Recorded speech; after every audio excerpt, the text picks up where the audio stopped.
We should be live for another episode of Beard Banter. This is actually the second episode of a series I'm doing that's helping to drive and promote our charity that we're going on. So I've got Ian Richardson, Beard Abductor, with me. That's his official title on this for this episode. And we're going to kick into our celebrity charity, if you will, for a beard charity. Real quick, as what we're doing. It's donate at cybermattlee.com GoFundMe or go.cybermattlee.com GoFundMe. And we're going to be basically raising instances of $10,000 and donating it to 5 charities until we've done that twice, which means each charity should get $20,000 is the goal. That's right. And so let's talk about who those are.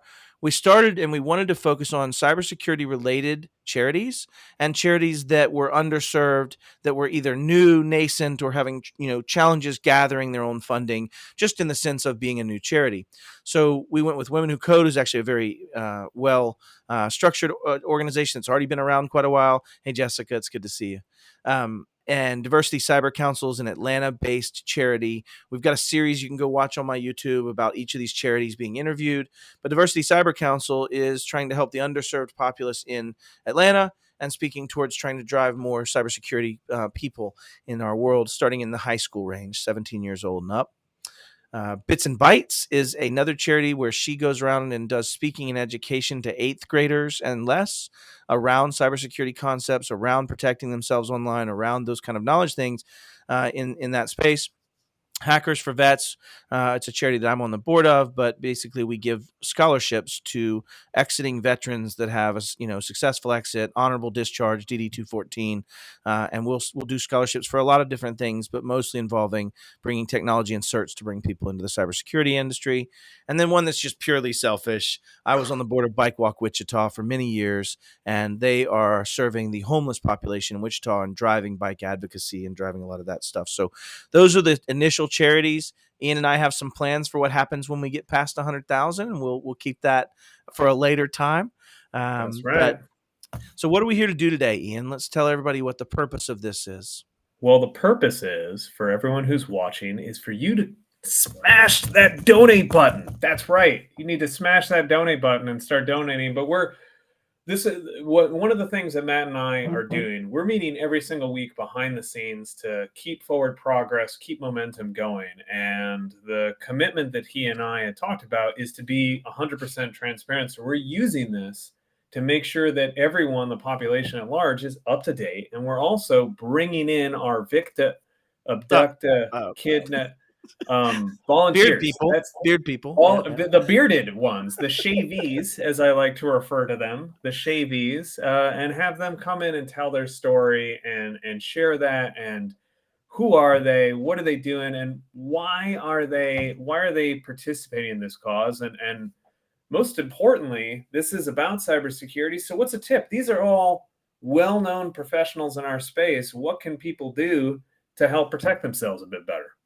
Which makes my heart super happy, right? So we're trying to serve two purposes. One is to help you understand why these people are shaving their beard and doing this silly thing that Ian and I've come up with. And then the second piece is to help educate. So if you're watching, you should get some interesting takes on how someone could protect themselves or be better in cybersecurity. Again, as Ian said, please donate. I want to show the slides and we're going to introduce people. The first person I'll introduce, obviously, is my co-host, and that is Ian Richardson. I don't want to miss the fact that this was their brainchild. This was a joke at a stupid conference that said, Matt, would you shave your beard for charity? And I said, yes, and here we find ourselves. So I've tagged them as beard murderers. Ian and Carrie have no vested interest in losing their beard, but that's their title. And we'll introduce everybody kind of one by one in that fashion. So let's go ahead. The number one lesson that everyone should take is don't joke if my wife is within hearing distance, because she will hold you to that. Yeah. So she's like, hey, if you would shave your head for charity or whatever, you'd be like, nope. Negative. Not even entertaining the thought unless you get sucked in. We're going to bring on Bob Coppage. I think he found himself in a similar situation around that conversation with your spouse. All right. So first off, let's get started. We are going to bring in Bob Coppage. Bob Coppage is a friend of mine. He's a bit of an idiot savant and sometimes savantless, but he's a great friend of mine. Wonderful, glorious spirit. He runs Simplex IT. They do so much cool stuff around co-managed. Bob's written 3 books. Just what can I say? It's Bob Coppage. Everybody knows him, and Bob's Law, hopefully. So let's bring Bob up here. Y'all got to watch. I'm not the best computer user, but I'll try to get this thing. Is it Bob? Is Bob, you with us? Bob, can you hear us from the grave? I'm trying to, but his facial hair is causing some kind of sound dampening. Oh, see, we'll fix that. We'll fix that. Bob, just you make that promise real quick, and you can be that much closer to shaving your beard.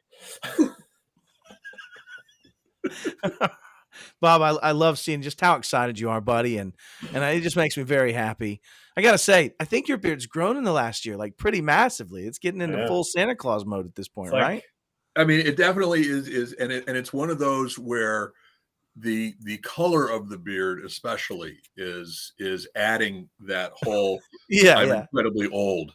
Right? No, you must dye it to get that color, though, right? Is my assumption? No, I am incredibly old. Oh, fair. Sorry, okay, I thought I made that clear, Matt. I apologize for being okay. Good. I'm a little slow, Bob. So let's start off with question 1, brother. Tell me about yourself, and more importantly, tell the audience about yourself. And then, what do you do professionally? And Bob, I know very loose standards on professionally, but I was just going to say. Okay. Yeah. Wow. So when last I checked, I was CEO, head geek, whatever, over at Simplex IT, which is an MSP over in Northeast Ohio. I also try to be a bit of a thought leader, rounding up, as far as the whole co-managed world, co-managed IT for MSPs and all. And we try to do a lot of education, and we have some fun. And we even brought Matt in on a couple of videos, and those went, okay. Yeah, they weren't well received, but we they were well received, but they were analyzed for a lot of psychological, non-technical reasons. So you run an MSP and you help clients and partners, kind of go forward. But tell me why then, Bob. Why are you doing this? What got you suckered in to shaving your beard? What's your why? Help me understand the Simon Sinek. The reason being is because, first of all, there are so many ways for us in this world, especially if the world is mixed up as it is, for us to make a difference without doing a whole heck of a lot of work and even having some fun doing it. Yeah. Okay. It's one of those where it doesn't have to involve moving mountains, curing diseases, though those things are cool too. So whenever I see something along these lines, I am in. We also just gave $1,000 to some nonprofits at Cleveland Give Camp over the weekend. I saw that. Yeah. Right, because those are nonprofits that were having free web resources created. We also do a lot of giveaways to a couple of charities throughout. I mean, we do a fair amount, and it's not enough. It's never enough, but sure. This is fun. Yeah, it's fun for a great cause. So cool. I love that answer, Bob. I mean, in the sense that that's kind of my answer too. In the sense, I do care about charity. I try to be philanthropic. I try to get generous with my time in many ways. But when somebody came up to me and said, "Hey, Matt, would you shave your beard?" And my answer was, "No, I'm very partial to my beard. I love it. But would you do it for charity?" That was an instant delineation, right, for me. And I think that's kind of one of those points. And I think it's really cool to hear you say it in a very calm way of just, yeah, why would I say no?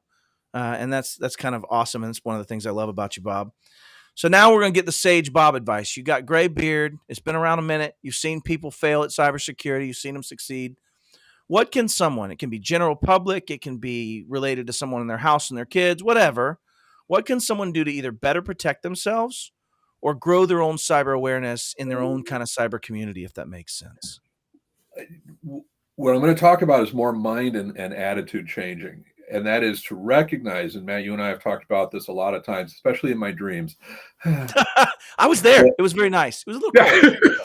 Okay. But it's to recognize the fact that the bad guys are entrepreneurs. We want to vilify them. We want to talk to them about that as nation states, all that. But the bottom line is they have found a business model that works in terms of bringing money and bringing value to their organizations. So they are setting up businesses. They are setting up employment opportunities, training, newsletters, whatever, in order to make this work. And just like any entrepreneur, they're always looking for new ways to do this. And there's very little right now that is attacking their business model. And until that happens, this isn't going away, nor is my cat, apparently. It was perfectly timed. I'm not a cat, Your Honor. I think that's brilliant. It's about that. Scott Augenbaum is a retired FBI agent. He's another guy out there speaking in the channel like this a lot. And that's one of the things he says, right? Cybersecurity mindset. It's about understanding the mindset of it. It's about having the right paradigm in view. And in your case, it's understanding that, hey, guess what?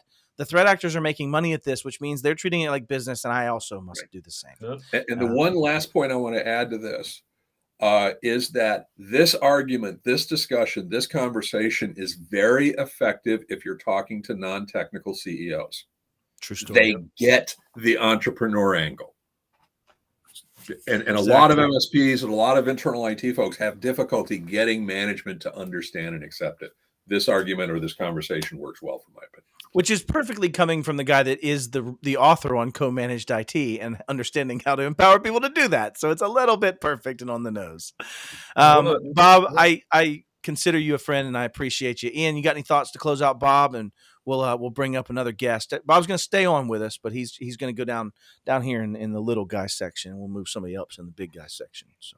Well, one of the things that just resonates there is what Bob was saying, is that the entrepreneurial aspect of this. I was and Matt, you were there too. I was listening to Michael George speak back when he was at the helm of Continuum, and Michael's a guy who I've got infinite wells of respect for. Me too. And one of the things that he popped up on the stage is just this, even past the one-man bands, the startups, even the small operations. If you think about organized crime, this is the new Capone. Yeah, these guys 100%. Are making more money at this than all other lines of business combined. They're making more money through cybercrime. Oh, it's more than drugs and sex trafficking. Extortion, trafficking, weapons, whatever. All of that stuff combined, they're still making more money doing this. So this is not only entrepreneurial. This is the primary business model. Yeah. Reminds me, I need to fire back up my dark web account. I'm making plenty of money on this side. I tease. Yeah, that's Bob, right. That's right. Thank you so much, Bob. We're going to bring up our next guest. And Ian, you want to ask the questions this time and do the interviewing. This is another newer friend of mine, somebody that I have had a lot of respect for since meeting. I love what he's doing in his business and company, and also a lot of what he stands for and where he comes from. I'm not mad about the whiskey either. So we'll go ahead and bring up Vince Chrysler. Vince Chrysler's with Dark Cubed. And he is also lesser known. Maybe we'll pry this out of him for a much more notoriety position that he's had in the past in his career. But really cool company doing some really cool stuff around managing firewalls and threat management at the edge in a very simple and scalable way. So I'll bring him on and shut up and let you go, Ian. So Vince, how you doing? What's up, guys? How's it going? Hey, it is excellent. It is excellent. So I am not going to let you escape without you telling us your past. So you are going to be forced to tell us your past, okay? Because I'll just sit here. He's had training for that. You got to be careful. I have an excellent ability to be comfortable in silence. So, well, who are you? And tell us about your background. All right. So, I had the honor early in my career to serve in the United States Air Force. It was a great opportunity, communications officer, great way to kind of learn and travel the world. Was sent to the Pentagon to do nuclear command and control. So, in the movies where they turn the keys to launch the nukes, like that's where I worked for a while. Then I got sent over to the White House to be the chief information security officer there, which is just such a cool experience. Kind of one of the most memorable experiences of my life was working the transition between the Bush White House and the Obama White House, because I was non-political, and hearing the inauguration parade going outside while I'm kind of setting up computers in the White House itself. It was just like, this is really freaking cool. It's pretty surreal, right? Like I had to imagine. Yeah, it was crazy. And then spent about 5.5 years supporting DHS, doing the national cybersecurity work there, and then jumped out on my own. Just had to do the entrepreneurial thing. That's awesome. That's awesome. Like the focus on public service for such a long period of your career. What was like kind of and transitioning into it like we'll transition into why the cause, but like what was the spark that triggered you to go, you know what, I gotta get into the entrepreneurial space? What was that spark? What did you see there? I think, it's something I was born with. I've been entrepreneurial since like before I can remember. And like, I remember like designing web pages in high school. And like one of those cool experiences in high school was like, I got called by this car place in New Jersey who wanted me to design a website for them. Right. And this is in the day of like 28.833.6 modem. So it's like, how does this guy find me? But it was cool. Like kind of designing web pages and getting paid for it back in high school, and then just never left. I've always been entrepreneurial. I just love it. I love leading teams of people into challenging problems and maximizing their capabilities, and seeing them flourish. And one of the best ways to do that is by being an entrepreneur. Love it. Love it. So tell us, how did you agree to become I need to write this word down. Volunteer. There we go. Volunteer. You're trying not to use victim, and that's so nice, Yui, and I really appreciate you for that. It's like it's all right. Like, I understand it's a sacrifice. It's November. You guys are going to be cold. You guys are going to be Everybody does no shave November, right? And like we're doing the opposite. We're going against We're the flow. flying in the face of it. No pun intended. But I would say, the other thing about this, Vince, is the last time you saw your face would have been at the White House. Yeah. It was way back when, 2008. It's been a long time. Crazy, man. That's crazy. Yeah. And my why, there are a couple of them. One, it's just like Matt Lee, right? Like if he's doing it, everybody else has got to do it. Peer pressure. With great beard comes great responsibility, right? Like you have to serve, and you have to find ways to give back. And actually kind of more accurately, like if people have seen us at trade shows, we always run around with these shirts. Yeah. Those are so good, dude. I love that.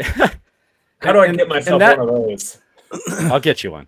And that marketing shtick really has to do with the automation that we're doing in our product. But in my heart of hearts, like people are the solution, right? Like we've got to have trained people to start to solve these problems. The ability to find people that are qualified in this space means we've got to be creative about where to find people. We've got to be retraining people from other careers. We've got to be looking for people that have unique skill sets that we can apply to cyber. Some of the coolest people I've seen in cyber were like marine biologists in college, right? And so like cybersecurity is a wide field where it's not just about geeks and beeps and squeaks and hands on keyboard. We need lots of capabilities. And so anything I can do to support these charities and encourage more diversity and inclusion in cyber and get more folks to the battlefront, the better off we are. One of the things I love about you, Vince, is that, and maybe it comes from the military background that I don't claim to have. I don't want to steal any glory or honor, but I think it comes from that mission orientation, right? And for me, that's what so drives me as a human. Everything's a mission. There's some mission, or I'm not doing it. I'm not involved. I don't care. And for me, that mission is very much, if my kids and grandkids are going to experience the same virgin belief in technology that I had when I first got my phone or when I first touched a computer, we have to change as a nation and as a conglomerate of nations in general, because we built this as trash. And so that's my mission. You have a mission. And what I love about that is mission-focused people often are somewhat selfless in a lot of ways, and that they understand that there's sometimes a cost as a mission continues, and sometimes that cost is borne by me, right, and you. So that, in this case, is exactly what this is from a beard perspective, in a way. And having a baby face is a pretty small price to pay. That's right. That's right. I got to imagine that, like, through the wealth of experiences in your world, Vince, that you've picked up a couple of it's like Animal Hour here. Seriously, everybody bring your pets on. Like, I'm going to be completely distracted now. It's squirrels all over. Share something that can help people either better protect themselves, grow the community, or my favorite answer, both is acceptable. Both is acceptable here. So, well, my fundamental philosophy in cybersecurity is that offense always wins, defense always loses. And like, you've got to accept that. And so if you're playing cybersecurity as a game where you're trying not to lose, you're screwed. And so if you understand the game that we're playing, which is we're going to lose, then how do you play it a little bit differently? And to me, there are three things we can focus on, right? We can make it as hard as possible for the bad guys to win, given the resources we have. And so if you have $50 or $50 million, like, there are things you can do to make it as hard as possible for the bad guys to win, right? It just risk management. 2, we've got to find out sooner rather than later that we've lost. So you got to think about, how do you get alerted that something bad has happened? And then 3, how do you make it hurt less when you do lose? Right. And so dividing assets. And so this gets back to my number one tip, and it's so freaking basic, and I wish I didn't have to give it, but like complex passwords, use a password manager protected with 2FA, and use 2FA. And I wish that wasn't like the thing I have to tell everybody, but no, a surprising amount of people don't use 2FA, and we get hacked over and over again with stupid, simple crap. I got to take a second to laugh because Jess Bishop popped in. I don't know if y'all know, I played Red versus Blue. I lost abhorrently because some jagleg jumped over the fence and attacked my human machine interface directly, named Eric Taylor, twice in a row. And so thank you for the conciliatory statement, Jess. I appreciate it. I lost bad, like turned 13 of 50, like bad. But I think, to your point, Vince, those are brilliant points of understanding that I think are probably some of the best I've heard, in the sense that one of the challenges we focus on is that we can win. If you look at marketing goes, stop all threats now, never lose to another hacker, the world is solved. Like, we had that before. They were like Carter's pills cart, right? Between towns. And so we're starting to see that you have to understand you're probably going to lose. You have to understand it's about blast radius reduction principles.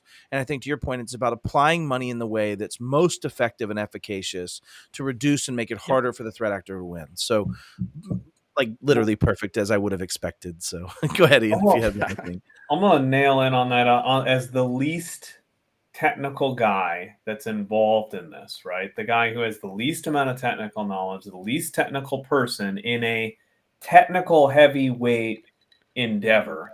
Did you just call me fat? It's okay. Somebody already said that cybersecurity is a wide field, okay? True and story. I let that one slide. I let it slide, okay? Like, I didn't mention anything there. But as the least technical person here, one of the things I've been hearing articulate that I'm going to just nail down is that we have to set realistic expectations. And we got to remember that the people that are trying to be protected here are non-technical. They don't get it, and they don't want to necessarily, like, it's just like when you go to the doctor, it's like, doc, you know what? Like, I don't want to understand every single thing that's going on inside me. You're saying like the number is bad, right? What's the number I got to get it to, and how do I get it there? Great. I'm going to go do that. Hey, my car doesn't work. You can fix it, right? So, hey, my network's not safe. You can fix it. And the answer that we got to be giving them is like, no, but we can minimize the risks. And when this occurs, we can make it as pain-free as possible. There will be pain. There will be an event, and you need to accept that. And what we're going to do is try to minimize the impact and minimize the risk and make it as damn difficult as possible for there to be within business objectives, right? That's the other aspect of this, is we still have to drive business. All right. I think I hear somebody knocking on the virtual door. I'm not sure what the heck's going on, Ian, but maybe we ought to let somebody else in here. Let's let in a stranger. Let's let in a stranger. So we'll go ahead and pop in. Wait a minute. This is breaking news right here. Did you hear me? Oh my gosh, we just got a $10,000 donation from Servacity. They just what put is happening here, dude? Nuts. They brought us up to $37,900 of our $100,000, and the person knocking on the door is obviously Mr. Damian Stevens with Servacity. And I just wanted to say my heart goes out to you. You're murdering beards. You're a horrible human, but we really appreciate everything you're doing for charity and helping us in our journey. So thank you so much. It's always good to have a fellow beard murderer on the call. Damian, how you doing, man? What's up, guys? Thanks for having me. Oh, thank you for being here. Thank you for your donation. It's things like this. We were just talking about Eric Taylor. There's things like this, and in fundraising, anyone who's been involved in fundraising knows the term of momentum. There are people who will come in and create momentum, and Damian and I, like Damian, you and I were chatting a couple of days ago, and you were like, "Hey, man, like I just saw this. I saw you guys on there last time doing this thing. How can I help?" So like, come in, like we've got these questions. Tell us about yourself. Tell us about Servacity and what you guys do. And like, Talk to us about this impact. You had a really, really like powerful statement you said to me when we were chatting about like wanting to make impact. Yeah. So Yeah, thanks. I'm the founder and CEO of Servosity, and you could say we're in the backup and DR space, which doesn't really mean anything. Maybe what does is that um, we test the backups, we manage them for you, and we put them in immutable storage. And as far as I know, we're the only one that does anything like that. So the MSP can focus on what they do best. And the reason I care about that is I was an MSP that lost data. And if you've ever been anywhere near that, you know the feeling you get and just the pit of your stomach feeling. You're like, oh my God, what kind of day am I having when you're anywhere close to that? And that's when kind of the scales fell off, that this is way harder than it has to be. And it's really harder than most MSPs can pull off. And it's not just technology, it's people and process. People And in so, process. Yeah. yeah, You if you know don't what? have, I'll jump in real quick just because I have controls and can. But I'll add to that. When we were growing our MSP, for anybody who doesn't know, we grew from 7 humans to 170 and now 400. We served 20,000 endpoints, and I had, I think, 30 or 40 petabytes of backup data that we were managing. And the challenge was I kept finding that my scalable process of one FTE that managed my centralized backups, that dealt with that, failed most times at managing any level of high efficacy. The scale was too large. The the work was often failing. The systems have a high tendency to fail. And so, if you don't have somebody that's got the operations and process to drive that through, it could be very critical to outsource that. And I did make a similar decision to outsource some of those functions in a way that allowed me to have a shared responsibility with someone that wants to do this in a much higher level of efficacy and a much higher level of doing that. So I would say the concept is not lost on me of having that force multiplier of saying, I'm going to pay someone to make sure that this is dealt with because I can focus on other things in my organization. And it goes down that long line of outsourcing things that you don't have to. And I got a point from Bob, so it's not often, but I appreciate you, Bob. Thank you. well, and like I mean, we are so anyone who is involved in the MSP space, you are in the business of outsourcing. Hey, Mr. Client, information technology is not your core competency. Partnering or outsourcing, right? Not Yeah, full. why don't you bring me in to manage this for you so that you can go back being a doctor, lawyer, manufacturer, whatever it is the hell that you do, that's right. and do this, or have Bob and partner with your IT person or persons to help augment and supplement your capabilities. Why the hell would we not partner with someone to manage something that might not be my core competency? Yeah. Like that never made sense to me whenever someone had resistance there. So you're singing to the choir here, Damien. Yeah. The other piece of that is, and similar to what Vince does, right? Vince's company does basically outsourced models for having denied directories for all your firewalls and for all those things, and to make that scalable and huge. Well, same thing here. People often think of backup as not security related, and they're wrong. Backup is control 3 for data protection. Backup is part of the CIA triad for availability and integrity. In fact, it's 2/3 of security in a lot of ways. And so having, I used to make this statement as an MSP, you can make a lot of stupid decisions with a good backup. Right? That's right. That's right. Yeah. So It's the last line of defense. Preach it, Matt. Yeah. Yeah. Well, listen, I just wanted to say personally, thank you for coming on. I think Ian, you touched on kind of the why, but if we missed that, I'd love to dig in, but I'd like to ask the same 3 questions of you in kind of that same order. So what have we not covered in those 3 questions? We know what you do. You're a CEO of an awesome backup company that takes and does much more of the service and process and function of backups as an outsource. But what's your why? What drove you to do it? Or did we already cover that? I don't think so. Yeah. What drove me to do the Start Servosity or the No, we're talking about you giving me $10,000 to give and make some charity stupid happy as the next distribution of that. So what brought you to do that? I meant to put .00. Did I put 10,000? Oh, yeah, you got way up on the list, bro. But you know what? We're holding you to it. The card already went through. We're good. Oh, okay. All right. That's funny. Yeah, no, look, I hate beards, obviously. So yeah. There we go. You waited Beard till that hater. timing Change was his just name right perfect. now. Damian Stevens, beard hater. Beard murderer, right? Down with the beards. Yeah, that's so no, awesome. these are there's some amazing charities, and I remember, I feel like if you're growing and you're blessed to be able to grow, like Matt, you talked about some incredible growth, right? Talking about especially headcount. Right now, everybody can relate to how hard it is to hire. Heck, a lot of the people that engage us are saying, I'm having trouble keeping up with engineers. If you can save me all this time and tickets and all these things, I can reallocate my engineers. So everybody's struggling to hire. But the crazy part is on the other side of this, vets are coming out of service, or women, or just there's all sorts of other group. And it's like, where do you start? And so on one hand, we have a shortage of talent. And on the other hand, you have some talent that's just like, we feel like we're on the bottom rung. We can't figure out how to reach the second rung.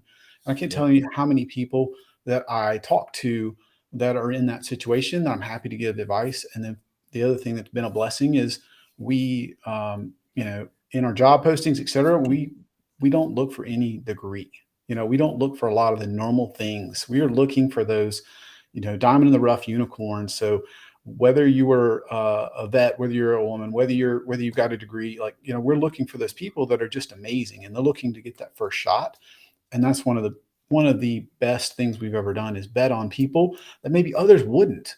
And they are people can do amazing things when you give them an opportunity, and they always are some of the best people we've ever hired. Very cool. All right. So, Damian, our last question. You're in a cybersecurity company. You got to have a lot of tips. What's something that someone can do to better protect themselves? And then I think you've got something that people can do to help out the community too. So tell us, drop your best piece of advice about better protecting themselves. And then tell us about something that people can do right now that costs them nothing to help the community. Absolutely. So the tip also can cost you nothing. One of the biggest tips is, you said backups 2/3 of security, depending on how you look at it. Obviously, we think that's Slight misquote, but I'll go with it. I'm with you on that one. Yeah, broadly, depending on how Matt tilts his head and the fair angle of the sun. Really, it's which way he's looking. Yeah, that's true too. Yeah, I always got one pointing off to the wide right for sure. That's right. It's whatever part it is a big part, and test your backups. I know it sounds basic. I know it sounds boring, but when I talk to the average MSP, I say, how often do you test backups, especially if you don't count a screenshot? And they'll say quarterly at best. And I'll say, how much data can you? And even 90% of them are lying too. But quarterly at best usually means 3 clients out of 100. Do I test, and the others, and then how much data can you lose? And it's like a day or less. So there's a real gap. Mm-hmm. So test your backups, and it's something we do for you. But the other thing is, it seems like every tool now, every backup vendor, including us, can do a screenshot. Don't rely on that. That's not a test. Test the service, test the access, test the functions, test logins, test the file system. Yeah, do those sort of things. And it's the difference between going through what I went through and not being able to recover somebody's data as an MSP, and keeping your job and keeping your client and all the other things. So that's the tip. Like, screenshots are not enough. Awesome. And then community wise, so one of our team members came with this great idea. They said, look, we are a growing company, but we're not the best known. So a lot of folks are going to come check us out. If you're interested, book a demo. Anybody that books a demo and attends, we're going to contribute $200 for every that's not single 2.00? Is that 200? 200, right? 200.00 in fair. US dollars. So anybody that books a demo with them and mentions that they saw this or that they're doing this for the beard shave, you're going to donate $200 to help them advance the community without spending any money, just their time, about learning how to better themselves. I just want to make sure I understood that completely correctly. Is that the pitch? That's right. Okay. Come learn what we do. Come check it out. Come learn and donate more to the community.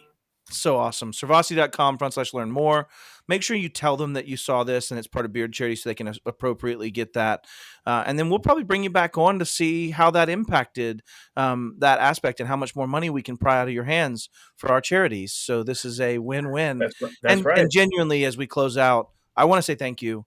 I think that you're an enabler doing this early, and for a bunch of hodgepodge of idiots shaving our beards to give money to charity. I think it's a fantastic thing, and I just want to thank you very, very personally for doing that. It makes my heart warm. So thank you. Absolutely. Thank you, guys. Absolutely, Damien. Like that's when you get someone who's coming in and saying, "Hey, like, how can I help?" and then they're not just saying like, "Okay, well, there you go," like, "Hey, thanks, there you go, have a nice thing." It's, "Hey, how can I help more? How can I keep creating momentum?" What you and your team are doing is an incredible gift because it's not closed deal. It's not started trial. It's like, hey, just show up, Just talk to us. just Yeah. spend some time. Let us talk to you. Let us learn about your business. Let us form a relationship, and then boom, we're going to do this. Yeah, 100%. So Thank you so much. That's above and beyond, my friend. That's above and beyond.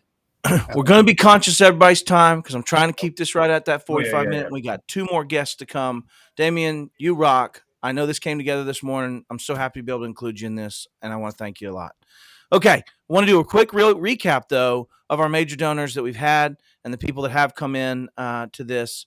So let's go ahead and take a chance to say thank you, Eric Taylor, for your $15,000 donation, being our top donor. Servosity, I want to say thank you for the $10,000 and the offer for the 200 per demo. Is there a cap on that? You got a number that that you can't go above? Can we do more than 100, or what's the thing? Go for it. Try to make us go broke. That's Awesome. right. There we go. That's the way I'll to try be. hard. I also want to say Eddie Phillips, if you're watching this, good friend of mine. He's now at Malwarebytes doing a very similar thing that I do. He's from our neighbor to the north in Canada, but he made a $2,000 personal donation, not from the Malwarebytes coffers, and that's why I didn't put the logo on today. We'll get that from him eventually. I'll call Martin up myself. But Richardson, I wanted to speak that we talk about Richardson and Richardson with cash. They've given $1,000 and now it's $1,099.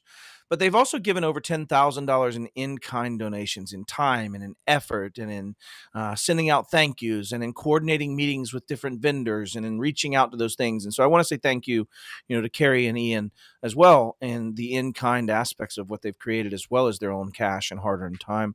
And then also my good friend Michael Crean, who, when we were at a moment of need, when we were looking for momentum, we were trying to hit the donation to give to Women Who Code, he chalked up the exact amount necessary to finish out that $10,000 donation.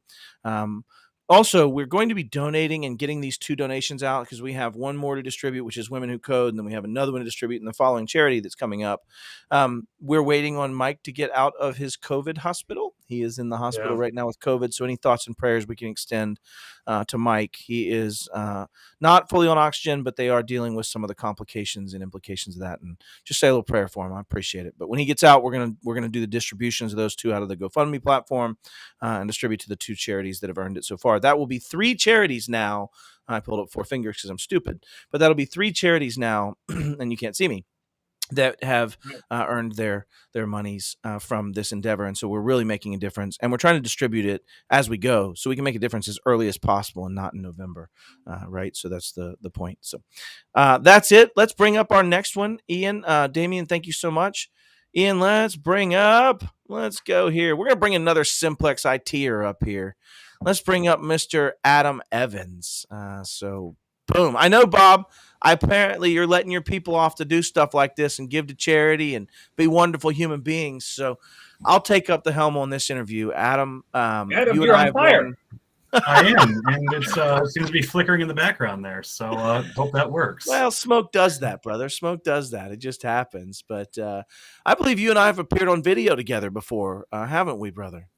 We have, with a lot of Bob will call them toys. We will call them collectibles. Yes, they were helmets from the Star Wars collection, Yes. for sure. Which Bob loves him some Star Wars. He's a big fan. He is the number Hates one Star Trek, Wars. but absolutely loves Star Wars.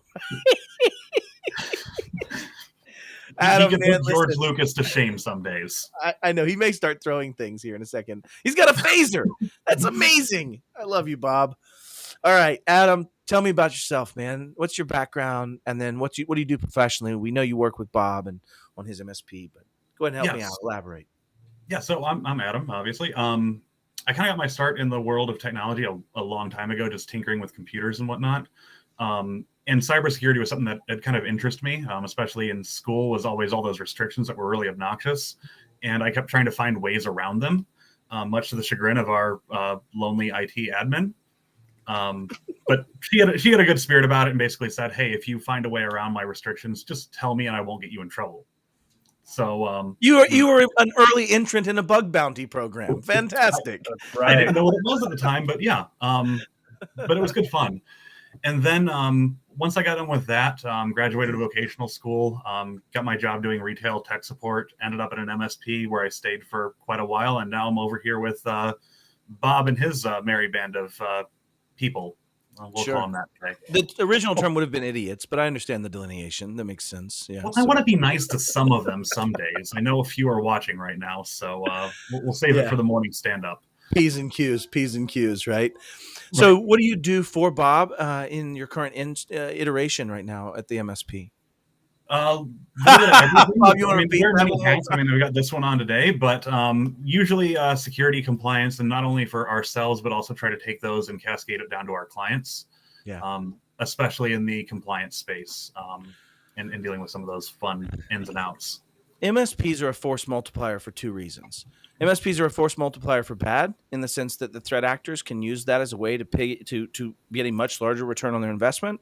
But in the same breath, MSPs that do this well, that think through those problems, that are that outsourced, that know when they should hire someone like Servosity, that know when they're going to do it internally, that know when they're going to, those type of MSPs that are doing that and focusing on security are going to be what saves my mission as we continue to go. And it's very much what my focus is on, educating and empowering, because you are the force multipliers out there. And I just wanted to take a second to thank you and Bob for doing what you do, and you especially in the one of the thanks. And one of the challenges that we face being the security guy or gal is often we feel like we're the business disabler. Often we feel like we're the ones bringing up things that need to change in a sea of things that need to change. And I think that's one of the challenges. And so I just wanted to say thank you personally for being a direct practitioner in security and in driving that. I love your DEF CON shirt. I loved following you through DEF CON. That was really cool. Thank you. That brings me to, what about your why? Why the hell are you shaving that glorious big old bastard at the bottom of your chin? So this was fun. I was at IT Nation and I took a selfie just to say, hey, look, I'm here, make sales and marketing happy with some stuff there. And I get a comment on it from this person named Carrie, who I've never met before, saying, well, that's a lovely beard. How would you like to shave that with Matt Lee for charity? So I said, hey, Matt, what's this all about? And he's like, oh, yeah, you're doing it. You're doing it. Okay, Carrie, I guess I'm doing it. You made the mistake reaching out. Right. But then I look at the charities and a few things that stuck out to me. You look at the cybersecurity space, you look at the technology industry, and it's a lot of people that look like me, come from similar backgrounds than me. And you've got things like Women Who Code and the Diversity Cyber Council, who are trying to get people from these other communities and these diverse perspectives into the industry and empower them to be their best selves. Because at the end of the day, it's having a great background of diversity that makes us all better. And bringing those perspectives into the cybersecurity space add those new thoughts and ideas that someone like myself may never think of, because it doesn't come from my background. It comes from something that I would never have experienced. So man, I'm getting goosebumps right now, Adam. That's a good answer. You add on top of that the vet charities too. The veterans are out there doing important work for the good of the country. But one thing that I love about it, and we've got a member of our team who comes from that background, and that dedication to service is fantastic. It's unrivaled. You add that security mission on top of it, and you've got a powerhouse of people that can get some stuff done. Yeah, that's awesome. I want to poke in. So yes, we do have the risk here. I don't know if you knew there was actually a human associated with risk that is just the definition of risk. No, in genuine, this is somebody that prefers to remain unknown, but is doing some really cool work with identity and with certificate-based kind of authorization and just I'm not doing it any justice, but some really cool technology. But I appreciate Risk chiming in, so I really like that. But thanks, Risk. We appreciate you. We're trying. It is good right now. Adam, sorry, comment caught me, and also Jess Bishop said your statement was very powerful. And I think if I wanted to lean into that a little bit, we all die. At the end of the day, we all die, period. And I think one of the challenges and why I like to think about diversity is exactly what you said. I know my paradigm. I look like me. I came from me. I know what my opportunities are. I know those things. And I would sure hate to die knowing that people I could have influenced, people I could have changed their paradigm to have the same success rate, to have the same access, to have the same growth. It's kind of one of those things that drives me, man. And so I'll be honest, that one's really impactful to me. We got to lose Ian. I'm actually okay with losing one more beard hater from this charity conversation. So good riddance, Ian. Appreciate you being here. Damien, hold down the beard hating flag, my buddy. I gotta pass it on to you. I'm sorry, all I gotta drop early. I got a hard stop. Ian's another one of those doing back-to-back meetings well into the evening hours from a planning perspective. So thank you for being here, Ian. Well, so this one's gonna make me some money, so then I can put some more money into this charity. So, like, I'm not opposed to that in any way. There sir. we go. All right, Last one. Somebody donate before this is over, or else I'm gonna find all of you who didn't, and I don't know, something will happen. Beards will be removed, maybe. So, That's Adam, right. the last question I want to follow up with is: you've been doing this a long time. You've seen failures. You've seen success. What would you give as advice for someone on how they could protect themselves, and or how could they grow a cybersecurity community, cybersecurity culture inside their own organizations? Like, what are your thoughts? Like, what have you seen that people could do to protect themselves? Is the first part of that. So I look at the MSP industry, and we are that force multiplier, as you were saying earlier, for small to medium businesses. The sad thing is there's a lot of MSPs out there that have a lot of room to start growing and improving, especially on cybersecurity. And I'd say it's time to start acting. We know the world's changing. We know we've got to take this stuff seriously. So I'm going to piggyback and steal what Alex said last episode. Pick a framework and start going through it. Not only for yourselves, but also start bringing that down to your clients. Also from the MSP perspective, listen to what Jen Easterly and the team over at CISA is putting out there for guidance for the MSPs out there. It's great stuff. Some of us look at it and say, well, yeah, we know we have to do this. This is easy. But yeah, we might, others don't. Yep. And what we can do at the MSP level is, band together, form that community, look at the vendors that are doing it, and come to one another's help or defense, assist, and help educate. If we keep learning, we keep growing, we keep improving, we bring those ideas down to our client base, we secure them, and I believe it was what Vince was saying, we can, we won't win every time, but we can sure as heck make it a lot more difficult for the bad guys to win that one time. Yeah, and when they do, we take away their points. They didn't win 15 touchdowns; they got 2, right? And we start making it to where the blast radius is reduced and all those things. And I'll echo what you said around frameworks. We, as an industry, are somewhat arrogant, and I don't mean that in a negative way. It's kind of the natural process of, we'll let the smart guy do it. It's the natural process of that. And I think the challenge with that is that we shoot from the hip. We oftentimes try to come up with all the pragmatic things that I must need to deal with. Frameworks makes it easier for us to take bodies of knowledge and iterate over time, right? And finding a framework to tie to and understanding how to iterate through it and how to be better at every piece of it and how to understand your gaps and how you outsource some things and you do some things. Those are the type of things that I think come from that. Bob's like ready, fire, aim, right? Conversation. It's accurate. And so I think it's better to plan out and aim and then fire from a waste perspective and from a mission accomplishment perspective. So brilliant advice, right? Go out there and learn, find a framework. And I think one of the things that was really cool is I teach a cybersecurity class around CIS. And I just got done another 2-week one of these. And I ask all my MSPs to rank themselves in their knowledge of cybersecurity on the first day, 1 through 10. Where do you find your knowledge of cybersecurity? And I had 4s through 7s. Nobody wants to be a 2. Nobody wants to be a 10, right? There's some degree of median theory that plays out there. But what was so interesting was on day 2, one of the gentlemen stepped up and said, hey, I'd like to change my score. I had no idea how much was out there and how much more I didn't know. And I think the conversation is one of those of, we all have 3 buckets: what I know, what I don't know, and what I don't know, I don't know. And oftentimes we find ourselves not knowing what we don't know, and that's what slaps us in the face. And so I think your advocation of go out there and learn means you're going to grab the contextual anchors of the things you don't know, and move them in your don't know bucket where you can start dealing with them. The other piece I'd add to that advice is don't get overwhelmed. When you really start realizing how much there is to do and how much more there is as an MSP or as an organization to accomplish, start where the hell you are. Be humble and transparent.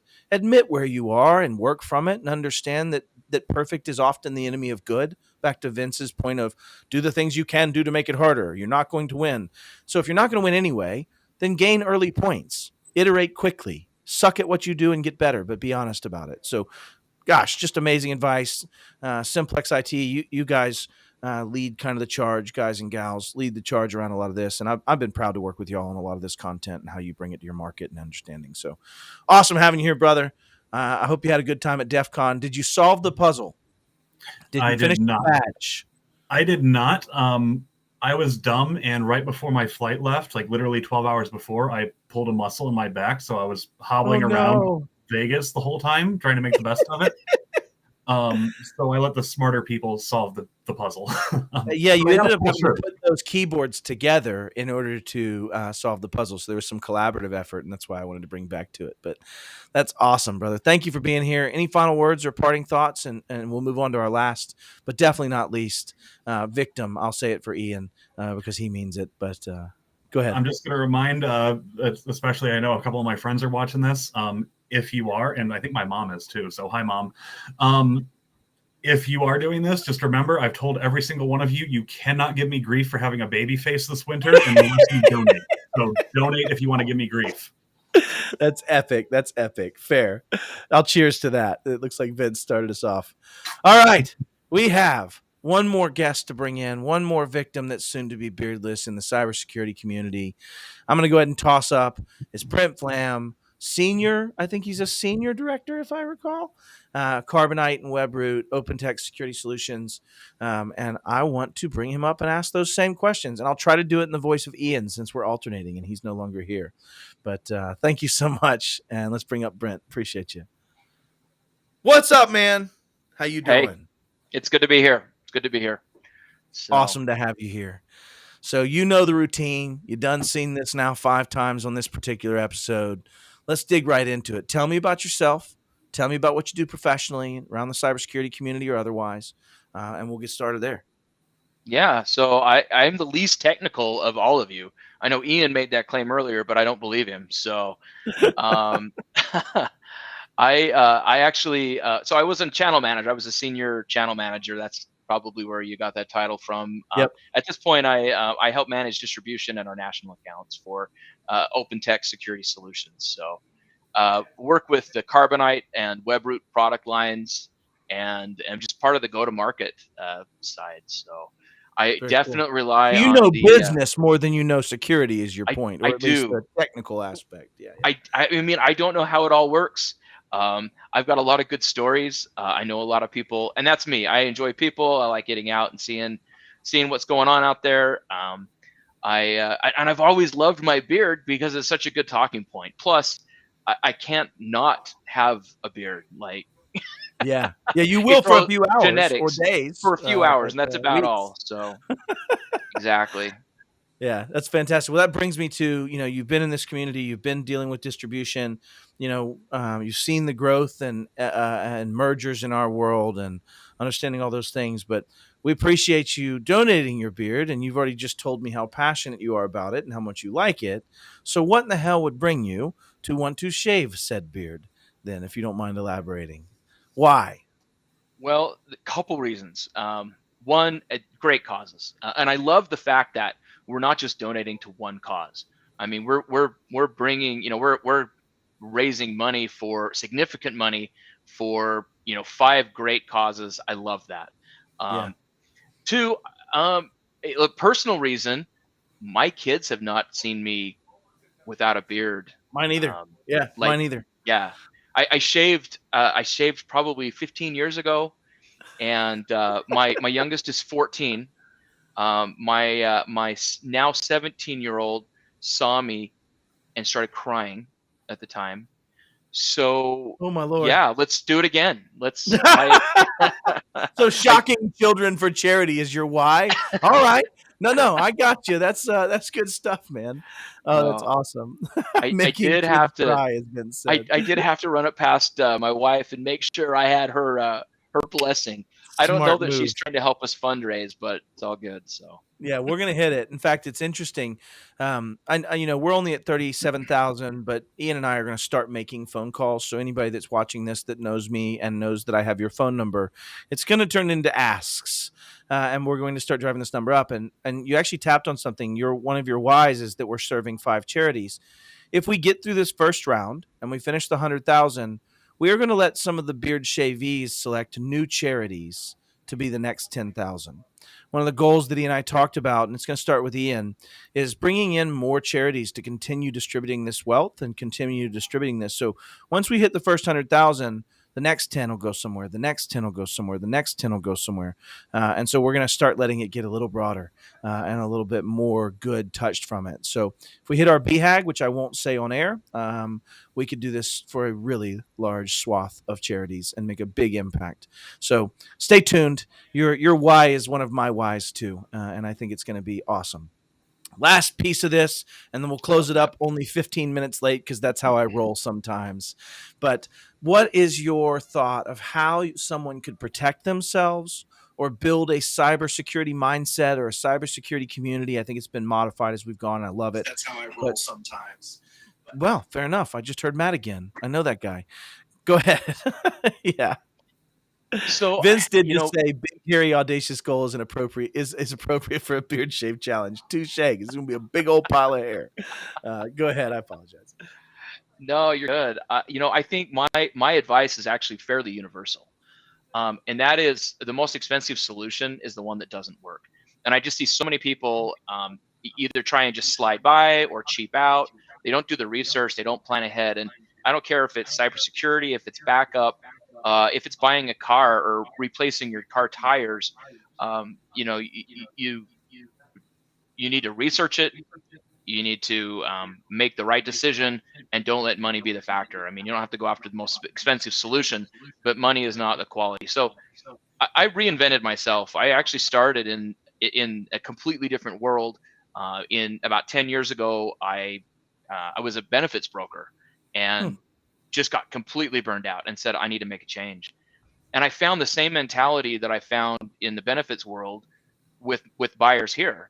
And it was just people who, they thought that they weren't targets, or they thought that they didn't need it or whatever else. And, we all need to put some thought into this and make sure that we've analyzed the risk versus reward. And then when we find a good solution, we need to act on that. So. That's perfect. And here's why. So finding risk and reward, most small to mid-sized businesses have in my opinion, a very elevated belief in their risk posture, that they think that they have a low risk tolerance, but they actually act like they have this massive risk tolerance, right? And I think one of the thought processes on that is that they've been enjoying the reward, agnostic of the risk. And now the risk is coming to roost, and we're seeing more of these ransomware and BECs and losses and privacy regulations. And so I think what we're talking about is really just balancing the understanding of risk and reward. We're educating on the other half of this about the risk, the education of, yes, there's reward, but you need to choose the appropriate solution to meter that reward and its underlying risk. And I love that just exposition of us focusing on the risk and how we enable business by reducing risk in that way and by making people understand the real risk. Right? People say, oh, no, I've got no risk tolerance. We're doing all the cybersecurity things. And then they have a giant vulnerability and they actually lose. They have a huge BEC for $2 million. They're going to engage in everything that they weren't engaging in before. I've never seen it not play out that way. It's almost instant. And they usually have the money for it. So I think to your point, it's about educating risk. If we go back to Adam's point, it's about educating in general and growing our knowledge and ability to have that conversation. And if we go all the way back to Bob's point, Bob and team do a very good job of trying to articulate these conversations to business consuming entities to help drive that conversation. And I like to think of what we're dealing with as a bit of a renaissance. We are starting to understand the risks of what we've built, right? You got to imagine Vince stepping into the White House the first time and realizing they don't even have EDR. They don't even have any type of SIM. They have no threat ops. They have nothing. Like that realization of life is one of those things that's playing out in the SMB community today that played out 15, 20 years ago at our government sector and is still playing out. So our job is to be educators and to be go-givers and to continue driving that forward. But this has been fantastic, everyone. I want to give everybody that wants to, anybody want to step up and say anything before we close out? Since Ian's not here, it could be about hating beards, Damien, if that's what you think makes you happy, whatever it is. Anybody got any thoughts? What's that, brother? Just got to represent for Ian, down with the beards, right? Thank you. Beard murderer Damien. So just to give an alternative view, are we really hating the beards or are we setting them free? If you've lived with me long, as my wife has for 20 years, you might be correct on the latter point. I mean, who knows what my beard wants to go out and do with its Yeah, life we and don't with know. itself, We and it's can't never tell. had the opportunity to do that. Well, if you look at your beard, it looks like it's going, ah, let me out. So you might be right. There's a Bob. lot here that's doing that, actually. Me too. No, I really Adam, appreciate it. and I will say, by the way, Adam drafted me for this. I know. It was brilliant. Yeah, I loved how he expanded his reach into your organization. Yep. Vince, thank you for being here. Brent, thank you for being here. Thanks, man. Adam, Damien, everybody that's participated, Bob. It's just awesome. I'm humbled that any of you would decide to join me, and I really, really, really, really, really appreciate the force you've helped me create in this space. So thank y'all. It's all good. We'll let everybody go.